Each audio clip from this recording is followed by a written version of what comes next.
Hi friends, ಎಲ್ಲರಿಗೂ ನಮಸ್ಕಾರ. ಅಡುಗೆ ಅರಮನೆಗೆ ಸ್ವಾಗತ. ನಾನು ನಿಮ್ಮ ಸೌಮ್ಯ. ಫ್ರೆಂಡ್ಸ್, ಒಂದು ವಾರದಿಂದ ಹೆಲ್ತ್ ಕರೆಕ್ಟಾಗಿಲ್ಲ, ಹಾಗಾಗಿ ಕಂಪ್ಲೀಟಾಗಿ ವಯಸ್ಸು ಹೋಗಿದೆ. ಸ್ವಲ್ಪ ಅಡ್ಜಸ್ಟ್ ಮಾಡಿಕೊಂಡು ವಿಡಿಯೋನ ನೋಡಿ. ಒಂದು ವಾರದಿಂದ ನನಗೆ ಹೆಲ್ತ್ ಇಶ್ಯೂಸಿಂದ 3-4 ದಿನದಿಂದ ನನಗೆ ಯಾವುದೇ ರೀತಿಯ ವಿಡಿಯೋನ ಬಿಡೋಕ್ಕಾಗ್ತಾ ಇರಲಿಲ್ಲ. ಇನ್ನೇನು ನಾಗರ ಪಂಚಮಿ ಹತ್ತಿರ ಬರೋದ್ರಿಂದ ತುಂಬ ಜನ ನಾಗರ ಪಂಚಮಿಗೆ ಮಾಡುವಂತಹ ಅರಿಶಿಣೆಲೆ ಕಡುಬನ್ನು ತೋರಿಸಿ ಅಂತ ಕೇಳಿದರೆ, ಹಾಗಾಗಿ ಇವತ್ತು ಈ ವಿಡಿಯೋನ ಬಿಡಲೇಬೇಕಿತ್ತು. ಸ್ವಲ್ಪ ವಯಸ್ಸನ್ನ ಅಡ್ಜಸ್ಟ್ ಮಾಡ್ಕೊಳ್ಳಿ. ಫ್ರೆಂಡ್ಸ್, ನಾಗರ ಪಂಚಮಿ ಹಬ್ಬ ಅಂದರೆ ಕರಾವಳಿ ಭಾಗದ ಒಂದಿಷ್ಟು ಮನೆಯಲ್ಲಿ ಒಂದೊಂದು ವಿಶೇಷತೆ ಇರುತ್ತೆ. ಅದರಲ್ಲೂ ಈ ಹಬ್ಬಕ್ಕೆ ಮಾಡಲೇಬೇಕಾದ ಒಂದು ಸಿಹಿ ತಿಂಡಿ ಅಂದರೆ ಅರಿಶಿಣ ಎಲೆ ಕಡುಬು. ಅರಿಶಿಣ ಎಲೆಯಲ್ಲಿ ಈ ಕಡುಬನ್ನು ಮಾಡೋದ್ರಿಂದ ಅದಕ್ಕೊಂದು ವಿಶೇಷವಾದ ಪರಿಮಳ ಮತ್ತು ರುಚಿ ಬರುತ್ತದೆ. ಅಕ್ಕಿ ಹಿಟ್ಟು, ಬೆಲ್ಲ, ಅವಲಕ್ಕಿ, ತೆಂಗಿನಕಾಯಿ ಇವನ್ನೆಲ್ಲ ಹಾಕಿ ತಯಾರಿಸಿ ಅರಿಶಿಣ ಎಲೆಯಲ್ಲಿ ಹಚ್ಚಿ ಹಬೆಯಲ್ಲಿ ಬೇಯಿಸಿದ್ರೆ ಸಾಕು, ಮನೆಯೆಲ್ಲ ಅದರದ್ದೇ ಆದ ಸುವಾಸನೆ ತುಂಬಿಕೊಳ್ಳುತ್ತದೆ. ಚಿಕ್ಕವರಿಂದ ದೊಡ್ಡವರಿಗೂ ಇಷ್ಟಪಟ್ಟು ತಿನ್ನುವ ಈ ಕಡುಬು ನಾಗರ ಪಂಚಮಿ ಹಬ್ಬದ ದಿನ ನಮ್ಮ ಕರಾವಳಿ ಕಡೆ ಮಾಡುವ ಒಂದು ಸಾಂಪ್ರದಾಯಿಕ ಸಿಹಿ ತಿಂಡಿ ಆಗಿದೆ. ಹಬ್ಬದ ದಿನ ದೇವರಿಗೆ ನೈವೇದ್ಯ ಮಾಡಿ ಮನೆಯವರೆಲ್ಲರೂ ಕೂತು ಬಿಸಿ ಬಿಸಿಯಾಗಿ ಅರಿಶಿಣ ಎಲೆ ಕಡುಬು ತಿನ್ನುವ ಮಜಾನೇ ಬೇರೆ. ಅದಕ್ಕೆ ಈ ನಾಗರ ಪಂಚಮಿ ಹಬ್ಬಕ್ಕೆ ನೀವು ಒಮ್ಮೆ ಅರಿಶಿಣ ಎಲೆ ಕಡುಬು ಮಾಡಿ ನೋಡಿ. ಇದ್ರ ರುಚಿ ಮಾತ್ರ ನೀವು ಯಾವತ್ತೂ ಮರೆಯೋದಿಲ್ಲ, ಅಷ್ಟು ತುಂಬ ಚೆನ್ನಾಗಿರುತ್ತೆ. ಅವಲಕ್ಕಿ ಹಾಕಿ ಮಾಡೋದ್ರಿಂದ ಮಾಮೂಲಿ ಸಿಹಿ ಕಡುಬುಗಿಂತ ಇದ್ರ ರುಚಿ ಡಬಲ್ ಆಗಿರುತ್ತದೆ. ಹಾಗಾದ್ರೆ ಬನ್ನಿ ಯಾವ ರೀತಿಯಲ್ಲಿ ಅರಿಶಿಣ ಎಲೆ ಕಡುಬು ಮಾಡೋದಂತ ತೋರಿಸ್ತಾ ಇದ್ದೀನಿ. ನಾನಿಲ್ಲಿ 1 ಲೋಟ ಅಕ್ಕಿನ 4-5 ಗಂಟೆ ಕಾಲ ನೆನೆ ಹಾಕಿದ್ದೀನಿ. ನೀವು ಓವರ್ ನೈಟ್ ನೆನೆ ಹಾಕಿದ್ರೂ ಪರವಾಗಿಲ್ಲ. ನಾನಿಲ್ಲಿ ದೋಸೆ ಅಕ್ಕಿನ ತಗೊಂಡಿದ್ದೀನಿ. ನೀವು ಮಾಮೂಲಿ ಊಟಕ್ಕೆ ಬಳಸ್ತೀರಲ್ಲ ಆ ಅಕ್ಕಿನ ತಗೊಳ್ಬೇಡಿ. ರೇಷನ್ ಅಕ್ಕಿ ಅಥವಾ ಅಂಗಡಿಯಲ್ಲಿ ಸಿಗುವಂತಹ ದೋಸೆ ಅಕ್ಕಿನ ನೆನೆ ಹಾಕೊಳ್ಳಿ. 4-5 ಗಂಟೆ ನೆನೆ ಹಾಕಿದ ಮೇಲೆ ನಾನೊಂದು ಮಿಕ್ಸಿ ಜಾಲಿಗೆ ಅಕ್ಕಿನ ಹಾಕೊತಾ ಇದ್ದೀನಿ. ಅದ್ರ ಜೊತೆಯಲ್ಲಿ 1 ಸ್ಪೂನ್ ಆಗಷ್ಟು ಉಪ್ಪನ್ನ ಹಾಕೊತಾ ಇದ್ದೀನಿ. ನೀವು ರುಚಿಗೆ ತಕ್ಕಷ್ಟು ಉಪ್ಪನ್ನ ಹಾಕೊಳ್ಳಿ. ಇದಕ್ಕಿವಾಗ ಸ್ವಲ್ಪ ನೀರನ್ನ ಹಾಕೊಂಡು ನೀರು ದೋಸೆಗೆಲ್ಲ ರುಬ್ಕೊಳ್ತೀವಲ್ಲ ಆ ರೀತಿಯಲ್ಲಿ ತುಂಬ ಸಾಫ್ಟಾಗಿ ಸ್ವಲ್ಪನೂ ತರ್ತರಿ ಇಲ್ಲದೆ ರುಬ್ಕೊಳ್ಬೇಕು. ನೋಡಿ, ಈ ರೀತಿಯಲ್ಲಿ ನೀವು ಕಂಪ್ಲೀಟಾಗಿ ಸಾಫ್ಟಾಗಿ ರುಬ್ಕೊಳ್ಳಿ. ಈ ಅರಿಶಿಣೆಲೆ ಕಡುಬನ್ನ 3-4 ವೆರೈಟಿಯಲ್ಲಿ ಮಾಡ್ಕೊಳ್ಬೋದು. ಇದು ತುಂಬಾನೇ ಈಸಿಯಾದ ಮೆಥಡು ಮತ್ತೆ ರುಚಿನೂ ಸಹ ತುಂಬ ಚೆನ್ನಾಗಿರುತ್ತೆ. ತುಂಬ ಜನ ಏನು ಮಾಡ್ತಾರಂತಾರೆ, ಅಕ್ಕಿನ ರುಬ್ಕೊಂಡು ಒಲೆ ಮೇಲೆ ಇಟ್ಕೊಂಡು ಅದನ್ನ ಗಟ್ಟಿ ಮಾಡ್ಕೊಡ್ತಾರೆ.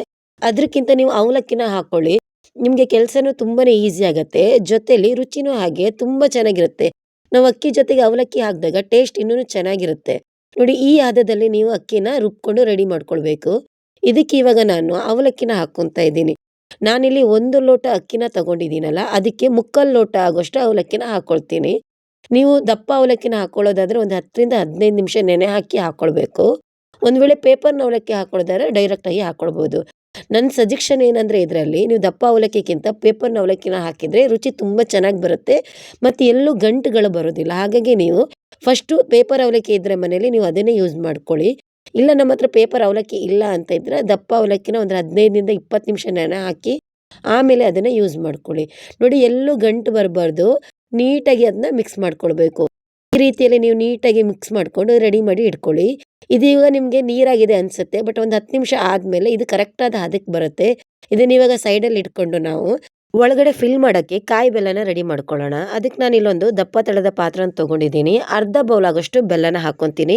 ನೀವು ಸಿಹಿನ ಜಾಸ್ತಿ ಇಷ್ಟಪಡೋದಾದರೆ ಇನ್ನೊಂದು ಸ್ವಲ್ಪ ಸಿಹಿನ ಜಾಸ್ತಿನ ಹಾಕ್ಕೊಳ್ಬೋದು. ಒಂದು 2 ಸ್ಪೂನ್ ನೀರನ್ನ ಹಾಕ್ಕೊಂಡು ಬೆಲ್ಲನ ಕಸ್ಕೊತೀನಿ. ಬೆಲ್ಲನ ನೀವು ಪಾಕ ಮಾಡ್ಕೊಳ್ಳೋದು ಬೇಡ, ಜಸ್ಟ್ ಬೆಲ್ಲ ಕರಗಿದ್ರೆ ಸಾಕಾಗತ್ತೆ. ಬೆಲ್ಲ ಕರಗ್ತಾ ಇರಲಿ. ಅಷ್ಟರೊಳಗೆ ನನ್ನ ಚಾನಲ್ನ ಯಾರು ಇನ್ನೂ ಸಬ್ಸ್ಕ್ರೈಬ್ ಮಾಡ್ಕೊಳ್ಳದೆ ನೋಡ್ತಾ ಇದ್ದೀರಾ, ದಯವಿಟ್ಟು ಸಬ್ಸ್ಕ್ರೈಬ್ ಮಾಡ್ಕೊಳ್ಳಿ. ಹಾಗೆ ಅಲ್ಲಿರುವ ಬೆಲ್ ಐಕಾನ್ನ ಪ್ರೆಸ್ ಮಾಡಿ.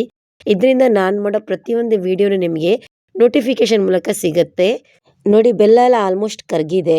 ಈ ಟೈಮಲ್ಲಿ ನಾನು ಕಾಯಿನ ಹಾಕ್ಕೊತೀನಿ. ನಾನಿಲ್ಲಿ ಅರ್ಧ ಬೌಲು ಬೆಲ್ಲನ ಹಾಕ್ಕೊಂಡಿದ್ದೀನಿ. ಅದಕ್ಕೆ 1 ಬೌಲ್ ಆಗೋಷ್ಟು ಕಾಯಿನ ಹಾಕ್ಕೊತೀನಿ. ನೀವು ಆದಷ್ಟು ಫ್ರೆಶ್ ಆಗಿರೋ ಕಾಯಿನ ಹಾಕ್ಕೊಂಡ್ರೆ ಒಳ್ಳೆಯದು. ಕೊಬ್ಬರಿನ ಹಾಕ್ಕೊಂಡು ಮಾಡ್ಕೊಳಕ್ಕೆ ಹೋಗಬೇಡಿ, ರುಚಿ ಅಷ್ಟು ಚೆನ್ನಾಗಿರೋದಿಲ್ಲ. ಫ್ರೆಶ್ ಆಗಿರೋ ಕಾಯಿನ ಹೆರ್ದ್ಬಿಟ್ಟು ಮಾಡಿದರೆ ಟೇಸ್ಟ್ ತುಂಬಾ ಚೆನ್ನಾಗಿರುತ್ತೆ. ಇವಾಗ ಕಾಯಿ ಮತ್ತು ಬೆಲ್ಲನೆಲ್ಲ ನೀಟಾಗಿ ಮಿಕ್ಸ್ ಮಾಡ್ಕೊಳ್ಳೋಣ. ಈ ಟೈಮಲ್ಲಿ ನೀವು ಬೇಕಿದ್ರೆ ಎಳ್ಳನ್ನ ಹಾಕ್ಕೊಳ್ಬೋದು. ನಿಮಗೆ ಎಳ್ಳು ಇಷ್ಟ ಆಗುತ್ತೆ ಅನ್ನೋರಿದ್ರೆ ಕಪ್ಪು ಎಳ್ಳನ್ನ ಹಾಕ್ಕೊಳಕ್ಕೆ ಹೋಗ್ಬೇಡಿ. ಬಿಳಿ ಎಳ್ಳನ್ನ 1 ಸ್ಪೂನ್ ಅಥವಾ 1 ಸ್ಪೂನ್ ಆಗೋಷ್ಟು ಬಿಳಿ ಎಳ್ಳನ್ನ ಹಾಕ್ಕೊಳ್ಬೋದು. ನಾನಿಲ್ಲಿ ಬಿಳಿ ಎಳ್ಳನ್ನ ಹಾಕ್ಕೊಳ್ತಾ ಇಲ್ಲ, ನನ್ನ ಮಕ್ಕಳು ತಿನ್ನೋದಿಲ್ಲ. ಹಾಗಾಗಿ ನಾನು ಖಾಲಿ ಬೆಲ್ಲ ಮತ್ತು ಕಾಯಿನ ಹಾಕ್ಕೊಂಡು ನೀಟಾಗಿ ಮಿಕ್ಸ್ ಮಾಡ್ಕೊತಾ ಇದ್ದೀನಿ. ಇದೆಲ್ಲ ನೀಟಾಗಿ ಮಿಕ್ಸ್ ಆದಮೇಲೆ ಒಂದು ಅರ್ಧ ಸ್ಪೂನ್ ಆಗೋಷ್ಟು ಏಲಕ್ಕಿ ಪುಡಿನ ಹಾಕ್ಕೊತೀನಿ.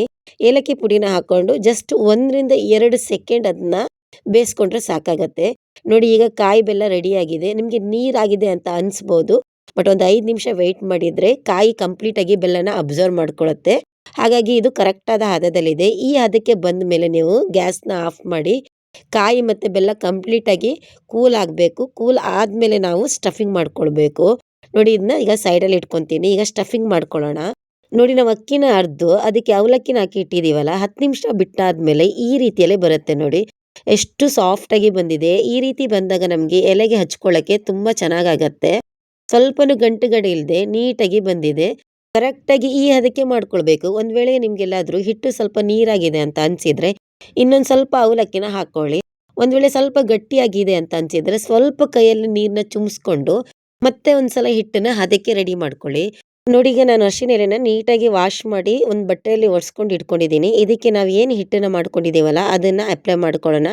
ಹಿಟ್ಟನ್ನು ಅಪ್ಲೈ ಮಾಡ್ಕೊಳ್ಳುವಾಗ ಸ್ವಲ್ಪ ಸ್ವಲ್ಪ ಹಿಟ್ಟನ್ನ ತಗೊಂಡು ನೀಟಾಗಿ ಸ್ಪ್ರೆಡ್ ಮಾಡ್ಕೊಳ್ಳಿ. ನೀವು ಸೈಡ್ ಕಡೆಯಲ್ಲಿ ತೆಳುವಾಗಿ ಹಚ್ಚಿದ್ರೂ ಪರವಾಗಿಲ್ಲ, ಬಟ್ ನಾವು ಏನು ಸ್ಟಫಿಂಗ್ ಮಾಡ್ತೀವಲ್ಲ ಆ ಕಡೆಯಲ್ಲಿ ಸ್ವಲ್ಪ ದಪ್ಪದಲ್ಲಿ ಹಚ್ಕೊಳ್ಬೇಕು. ಇಲ್ಲಾಂದ್ರೆ ನಾವು ಎಲೆನ ತೆಗೆಯುವಾಗ ಕಡುಬು ಒಡೆದೋಗೋ ಚಾನ್ಸಸ್ ಜಾಸ್ತಿ ಇರುತ್ತೆ. ಹಾಗಾಗಿ ನೀವು ಮಧ್ಯಭಾಗದಲ್ಲಿ ಸ್ವಲ್ಪ ದಪ್ಪ ಮಾಡಿಕೊಂಡು ಆ ಕಡೆ ಈ ಕಡೆ ಭಾಗದಲ್ಲಿ ಬೇಕಾದರೆ ಸ್ವಲ್ಪ ತೆಳುವಾಗಿ ಹಚ್ಕೊಳ್ಬೋದು. ಇವಾಗ ನಾವು ಏನು ಕಾಯಿ ಹೂವನ್ನು ಮಾಡ್ಕೊಂಡಿದ್ದೀವಲ್ಲ ಅದನ್ನು ಅದರ ಮಧ್ಯದಲ್ಲಿ ಸ್ಟಫಿಂಗ್ ಮಾಡ್ಕೊಂಡ್ರೆ ಆಯಿತು. ಕಾಯಿ ಹೂನು ಅಷ್ಟೇ, ನಾವು ಅಲ್ಲಿ ನೋಡ್ಕೊಳ್ಳುವಾಗ ಸ್ವಲ್ಪ ನೀರಾಗಿದೆ ಅನಿಸ್ತಾ ಇತ್ತು, ಬಟ್ ಅದು ಕಾಯಿ ಕಂಪ್ಲೀಟಾಗಿ ಬೆಲ್ಲನ ಅಬ್ಸರ್ವ್ ಮಾಡಿಕೊಂಡು ಸರಿಯಾದ ರೀತಿಯಲ್ಲಿ ಹೊಂದ್ಕೊಂಡಿದೆ. ನೋಡಿ ಇದನ್ನ ಈಗ ನಾನು ಒಳಗಡೆ ಸ್ಟಫಿಂಗ್ ಮಾಡ್ಕೊಂಡಿದ್ದೀನಿ. ನಿಮ್ಗೆ ಜಾಸ್ತಿ ಸ್ಟಫಿಂಗ್ ಬೇಕಿದ್ರೆ ಸ್ವಲ್ಪ ಜಾಸ್ತಿನ ಹಾಕ್ಕೊಳ್ಬೋದು. ನಾನಿಲ್ಲಿ ತೀರಾ ಜಾಸ್ತಿ ಹಾಕೊಳ್ಳೋಕೆ ಹೋಗೋಣ, ಯಾಕಂದರೆ ಕಡುಬು ಓಪನ್ ಆಗೋ ಚಾನ್ಸಸ್ ಇರುತ್ತೆ. ನೋಡಿ ಇದನ್ನೇ ಇವಾಗ ಫೋಲ್ಡಿಂಗ್ ಮಾಡ್ಕೊಳ್ಬೇಕು. ಎಲೆಯ ತುದಿ ಭಾಗದ ಎರಡನ್ನು ಒಂದಕ್ಕೊಂದು ಜಾಯಿಂಟ್ ಮಾಡಿಕೊಂಡು ನೀಟಾಗಿ ಎಲೆ ಮೇಲೆ ಪ್ರೆಸ್ ಮಾಡ್ಕೊಳ್ಬೇಕು. ಎಲ್ಲ ಕಡೆಯಲ್ಲೂ ನೀಟಾಗಿ ಪ್ರೆಸ್ ಮಾಡ್ಕೊಳ್ಳಿ. ಇಲ್ಲ ಅಂದರೆ ಹಬೆಯಲ್ಲಿ ಕಡುಬನ್ನ ಬೇಯಿಸ್ಕೊಳ್ಳುವಾಗ ಓಪನ್ ಆಗಿ ಒಳಗಡೆ ಇರೋ ಸ್ಟಫಿಂಗ್ನ ಬೆಲ್ಲದ ನೀರಿನ ರೂಪದಲ್ಲಿ ಹೊರಗಡೆ ಹೋಗೋ ಚಾನ್ಸಸ್ ಇರುತ್ತೆ. ನೋಡಿ ಈ ರೀತಿಯಲ್ಲಿ ನೀವು ಅವಲಕ್ಕಿ ಹಾಕ್ಕೊಂಡು ಮಾಡಿಕೊಂಡ್ರೆ ಯೂಶ್ವಲಿ ಓಪನ್ ಆಗೋದಿಲ್ಲ. ಆದ್ರೂ ಎಲ್ಲ ಕಡೆಯಲ್ಲೂ ನೀಟಾಗಿ ನೀವು ಪ್ರೆಸ್ ಮಾಡಿ ಒಂದ್ಸಲ ಮಾಡ್ಕೊಂಡ್ರಾಯ್ತು. ನಾನು ಇನ್ನೊಂದು ಎಲೆನ ತೋರಿಸ್ತೀನಿ ನೋಡಿ. ಈ ರೀತಿಲಿ ಎಲೆನ ತಗೊಂಡು ಕೈಯಲ್ಲಿ ಸ್ವಲ್ಪ ಹಿಟ್ಟನ್ನ ತಗೊಂಡು ನೀಟಾಗಿ ಸ್ಪ್ರೆಡ್ ಮಾಡಿ. ಮಧ್ಯಭಾಗದಲ್ಲಿ ಜಾಸ್ತಿ ಹಿಟ್ಟಿರಲಿ, ನೀವು ಸೈಡ್ಗಳಲ್ಲಿ ಬೇಕಾದರೆ ಕಡಿಮೆ ಹಾಕ್ಕೊಳ್ಬೋದು. ಇಲ್ಲ ಅಂದರೆ ಒಂದೇ ಕ್ವಾಂಟಿಟಿಯಲ್ಲಿ ಹಾಕ್ಕೊಂಡು ಎಲೆನ ಈ ರೀತಿಯಲ್ಲಿ ಮರ್ಚ್ಕೊಂಡು ಸೈಡ್ಗಳನ್ನು ನೀಟಾಗಿ ಪ್ರೆಸ್ ಮಾಡ್ಕೊಳ್ಬೇಕು. ಈ ರೀತಿ ಪ್ರೆಸ್ ಮಾಡ್ಕೊಳ್ಳೋದ್ರಿಂದ ನಮಗೆ ಕಡುಬನ್ನ ಬೇಯಿಸ್ಕೊಂಡಾಗ ಯಾವುದೇ ರೀತಿ ಓಪನ್ ಆಗೋದಿಲ್ಲ. ಮತ್ತು ಒಳಗಡೆ ಇರೋ ಸ್ಟಫಿಂಗ್ನು ಹಾಗೆ ತುಂಬಾ ಸಿಹಿಯಾಗಿ ಅದ್ರ ಒಳಗಡೆನೆ ಉಳ್ಕೊಳ್ಳುತ್ತೆ. ಇವಾಗ ನಾನು ಇದನ್ನು ಬೇಯಿಸ್ಕೊಳ್ತೀನಿ. ನಾನು ಇಡ್ಲಿ ಬೇಯಿಸೋ ಪಾತ್ರಕ್ಕೆ ಸ್ವಲ್ಪ ನೀರನ್ನ ಹಾಕ್ಕೊಂಡು ಆಲ್ರೆಡಿ ನೀರನ್ನ ಬಿಸಿ ಮಾಡಿ ರೆಡಿ ಮಾಡಿ ಇಟ್ಕೊಂಡಿದ್ದೀನಿ. ಇದಕ್ಕೆ ಒಂದು ಪ್ಲೇಟನ್ನು ಇಟ್ಕೊಂಡು ನಾವು ಏನು ಈಗ ಸ್ಟಫಿಂಗ್ ಮಾಡ್ಕೊಂಡಿದ್ದೀವಲ್ಲ ಎಲೆಗೆ ಅದನ್ನೇ ಒಂದೊಂದಾಗಿ ಇಟ್ಕೊತೀನಿ. ನೋಡಿ ಇಟ್ಕೊಳ್ಳುವಾಗ ತಲೆ ಭಾಗ ಮೇಲಕ್ಕೆ ಇಟ್ಕೊಳ್ಬೇಕು, ಇಲ್ಲ ಅಂದರೆ ನಾವು ಮಾಡಿರೋ ಹಿಟ್ಟುಗಳೆಲ್ಲ ಕೆಳಗಡೆ ಬಿದ್ದೋಗುತ್ತೆ. ನೋಡಿ ಈ ರೀತಿಯಲ್ಲಿ ನೀವು ತಲೆ ಭಾಗನ ಮೇಲಕ್ಕೆ ಮಾಡಿಕೊಂಡು ಒಂದೊಂದೇ ಎಲೆಯನ್ನು ಇಟ್ಕೊಳ್ಳಿ. ಇದನ್ನು ಮತ್ತೆ ನೀವು ಕ್ಲೋಸ್ ಮಾಡಿಕೊಂಡು ಒಂದು 20ರಿಂದ 25 ನಿಮಿಷ ಮೀಡಿಯಂ ಫ್ಲೇಮಲ್ಲೇ ಬೇಯಿಸ್ಕೊಳ್ಬೇಕು. ತುಂಬಾ ರುಚಿಯಾಗಿ ಬರುತ್ತೆ. ನಾನು ಹೇಳೋ ಮೆಥಡ್ನ ಕರೆಕ್ಟಾಗಿ ಫಾಲೋ ಮಾಡಿ ನೀವು ಕಮೆಂಟ್ ಮಾಡಿ ನನಗೆ ತಿಳಿಸ್ಬೇಕು ಹೇಗೆ ಬಂದಿದೆ ಅಂತ. ನೋಡಿ 20 ನಿಮಿಷ ಆಗಿದೆ, ಎಷ್ಟು ಚೆನ್ನಾಗಿ ಬಂದಿದೆ ನೋಡಿ. ಎಲ್ಲೂ ಓಪನ್ ಆಗಿಲ್ಲ. ಒಳಗಡೆ ಓಪನ್ ಮಾಡಿ ತೋರಿಸ್ತೀನಿ ನೋಡಿ. ಒಳಗಡೆ ಸ್ಟಫಿಂಗ್ ಹಾಗೆ ಉಳ್ಕೊಂಡಿದೆ. ಅವಲಕ್ಕಿ ಹಾಕೋದ್ರಿಂದ ನಿಮಗೆ ಯಾವುದೇ ರೀತಿ ಓಪನ್ ಆಗೋದಿಲ್ಲ ಯೂಶ್ವಲಿ, ಬಟ್ ಹದ ಮಾತ್ರ ನೀವು ಕರೆಕ್ಟಾಗಿ ಮಾಡ್ಕೊಂಡ್ರೆ ಆಯಿತು. ನೋಡಿ ಸ್ಟಫಿಂಗ್ ಹೇಗಿದೆ ನೋಡಿ, ರುಚಿನೂ ಹಾಗೆ ತುಂಬಾ ಚೆನ್ನಾಗಿದೆ. ಈ ಸತಿ ಹಬ್ಬಕ್ಕೆ ನೀವು ಮನೇಲಿ ಟ್ರೈ ಮಾಡಿ ಹೇಗೆ ಬಂದಿದೆ ಅಂತ ನನಗೆ ಕಮೆಂಟ್ ಮೂಲಕ ತಿಳಿಸಿ. ಹಾಗೆ ನೀವು ಬೇರೆ ಯಾವ ಮೆಥಡಲ್ಲಿ ಮಾಡ್ತೀರಂತ ತಿಳಿಸಿ. ನಾನು ನಿಮ್ಮ ಮೆಥಡನ್ನು ಟ್ರೈ ಮಾಡಿ ಹೇಗೆ ಬರುತ್ತೆ ಅಂತ ತಿಳ್ಕೊತೀನಿ.